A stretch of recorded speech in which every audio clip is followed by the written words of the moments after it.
ज्ञान the treasure में आपका स्वागत है और हम आपको बताएंगे कि आप अच्छी पर्सनैलिटी कैसे बना सकते हैं, अच्छा व्यक्तित्व कैसे बना सकते हैं, आकर्षक व्यक्ति कैसे बन सकते हैं।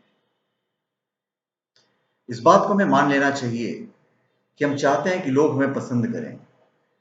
आप किसी के मुंह से यह सुन सकते हैं कि मुझे फर्क नहीं पड़ता कि लोग मुझे पसंद करते हैं या नहीं, लेकिन जब कोई ये कहता है तो आपको समझ लेना चाहिए कि वो झूठ बोल रहा है। कुछ लोग जन्म से ही लोकप्रिय स्वभाव के होते हैं, हर एक व्यक्ति उनके प्रति अट्रैक्ट हो जाता है। कुछ लोग कभी पसंद नहीं किए जाते हैं, बाकी कुछ लोग ना तो कभी पसंद किए जाते हैं और ना ही कभी नापसंद किए जाते हैं। वे मात्र उपेक्षित कर दिए जाते हैं। क्यों? निष्पक्ष ईश्वर आकर्षक गुणों के आसमान वितरण के लिए उत्तरदायी नहीं है। प्रत्येक मनुष्य के चरित्र में भिन्नताएं हैं, उसकी अपनी उपज है। स्वयं उसने इन अच्छे या बुरे गुणों को अपने इस जीवन या पिछले जन्मों में अपने व्यक्तित्व में पैदा किए होंगे। यह बहुत ही बड़ा अन्याय होता अगर परमात्मा कुछ बच्चों को बचपन से ही अच्छे प्यारे गुणों की सुविधा और कुछ बच्चों को बुरे अप्रिय गुणों की असुविधा के साथ भेजने के लिए उत्तरदायी होते। लेकिन ईश्वर ने कुछ बच्चों में बुरी प्रवृत्तियां को और दूसरों में अच्छी प्रवृत्तियां को स्थापित नहीं किया है। हम ईश्वर को उत्तरदायी नहीं ठहरा सकते। ईश्वर को दोष देना गलत है। मनुष्य ने स्वयं ही अपने अच्छे और बुरे गुणों को विकसित किया है। कभी किसी काल में, इस जन्म में या पिछले जन्म में, उसके अपने कर्मों द्वारा ये बीज बो दिए गए थे। अगर वो हानिकारक और बुरे कर्मों के बीज को उगने देता है तो वह जो उसके द्वारा बोए गए अच्छे कर्मों के बीज में उगने नहीं देंगे। जो बुद्धिमान है वह अपने जीवन की बगिया से बुरे कर्म के बीजों को निकाल फेंकते हैं। अगर आप जानबूझकर लोकप्रियता का पीछा करेंगे तो इस बात की संभावना ज्यादा है कि आप इसे हासिल नहीं कर पाएंगे। लेकिन इस तरह के दुर्लभ व्यक्ति बन जाएंगे जिनके बारे में लोग कहते हैं, उसमें जरूर कुछ बात तो है। और आप विश्वास कर सकते हैं कि लोग आपको पसंद करने लगे हैं और आप सही राह पर जा रहे हैं। यह एक बात और जान लें, लोकप्रियता की आपकी योग्यता के बावजूद हर कोई आपको पसंद नहीं करेगा।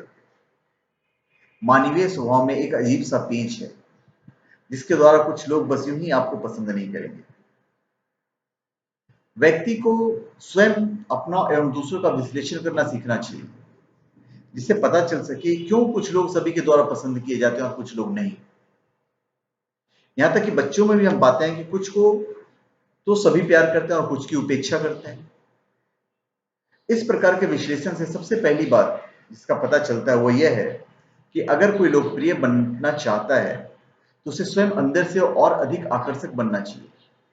कभी कभी शारीरिक रूप से अत्यधिक आकर्षण व्यक्ति भी विकर्षक हो सकता है, क्योंकि उसकी वाणी और क्रियाकलापों से उसके अंदर की कुरूपता झलकती है। कुछ व्यक्ति हद तक अपने पहनावे से पहचाना जाता है, पर अधिकतर वो अपने आचरण से पहचाना जाता है। सदा साफ सुथरे और व्यवस्थित दिखें, अधिक सज्जित ना हो। भड़कीले कपड़े और ऊपरी सजावट से सजा व्यक्ति को अजायब घर के नमूना बना देता है। सादे और साफ सुथरे कपड़े पहने जो आपके व्यक्तित्व के अनुरूप हो, लेकिन सबसे पहले अच्छा व्यवहार करना सीखें। एक बार जब आप मानसिक रूप से विकसित हो जाते हैं और आकर्षक आंतरिक गुणों का सृजन कर लेते हैं तो पहनावे का महत्व कम हो जाता है। मतलब यह कि मनुष्य को हर समय शरीर के विषय में नहीं सोचते रहना चाहिए और ना ही उसे इसके प्रति असावधान होना चाहिए। शरीर के प्रति आवश्यकता से कम अथवा अधिक ध्यान देने से व्यक्ति असंतुलित और सनकी बन जाता है। जब आप दूसरों के साथ होते हैं तो सच्चे दिल के उनके प्रति स्नेह रखें, चिड़चिड़े नहीं बने। आपको लकड़बग्घे की तरह जोर जोर से हंसने की जरूरत नहीं है और मुंह लटकाए के रखने की भी जरूरत नहीं है। बस मुस्कुराते रहिए, दूसरों के प्रति सौहार्दपूर्ण और स्नेहपूर्ण रहिए। लेकिन बाहर से मुस्कुराते रहना जबकि आप अंदर ही अंदर गुस्से में हो या कूड़ रहे हो, यह मिथ्याचार है। यदि आप लोकप्रिय होना चाहते हैं तो सच्चे बने, शांत रहें और उनका ध्यान रखें। लोकप्रिय चुंबकत्व को विकसित करने का यही एक तरीका है। दूसरों के लिए जिए और वे आपके लिए जिएंगे। अगर कोई आपकी जगह पर बैठना चाहता है तो उसे बैठने दें, भले ही आपको खड़ा रहना पड़े। आपके इस आदर्श व्यवहार के कारण प्रतिदिन आपको कोई न कोई ऐसा व्यक्ति मिलेगा जो आपके लिए विचारपूर्वक सोचेगा। जब आप दूसरों के लिए जीना सीख लेते हैं तो किसी को आप में दिलचस्पी नहीं होती है। अपने अच्छे व्यवहार से आप दूसरों को बहुत अच्छी तरह से आकर्षित कर सकते हैं।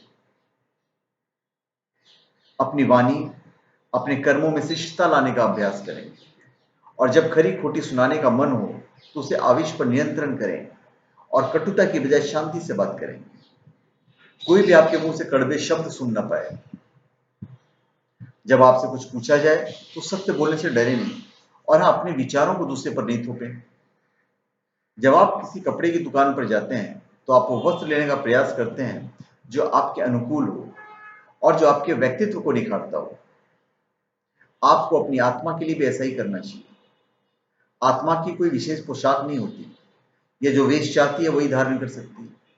शरीर की सीमाएं हैं, लेकिन आत्मा किसी भी तरह की मानसिक पोशाक, किसी प्रकार के व्यक्तित्व को धारण कर सकती है। जैसे आप आशा करते हैं कि दूसरे कैसे बने, पहले आप वैसे स्वयं बने। इन सुझावों का अभ्यास करें। एक समय में एक ही गुण को विकसित करने का प्रयास करें। उदाहरण के लिए आज शांति से अभ्यास करें, उसके बाद प्रसन्नचित्त रहने का प्रयास करें। चाहे आप दुखी हो तो भी मुस्कुराने का प्रयास करें। दूसरों का ध्यान रखना, उनके प्रति अच्छाई करने का प्रयास तब तक करते रहें जब तक आप एक ऐसे सुंदर फूल के समान नहीं बन जाते जिसे हर कोई देखना चाहता है। फूल की सुंदरता और निर्मल मन की आकर्षकता को आत्मसात करें। अब आप इस तरह की आकर्षित होंगे तो आप सदा ही सच्चे मित्र पाएंगे। आप मनुष्य और ईश्वर दोनों के ही प्रेम पात्र बन जाएंगे। तो धन्यवाद। आप हमारे चैनल पे सब्सक्राइब करें और अपने कमेंट दीजिए। धन्यवाद।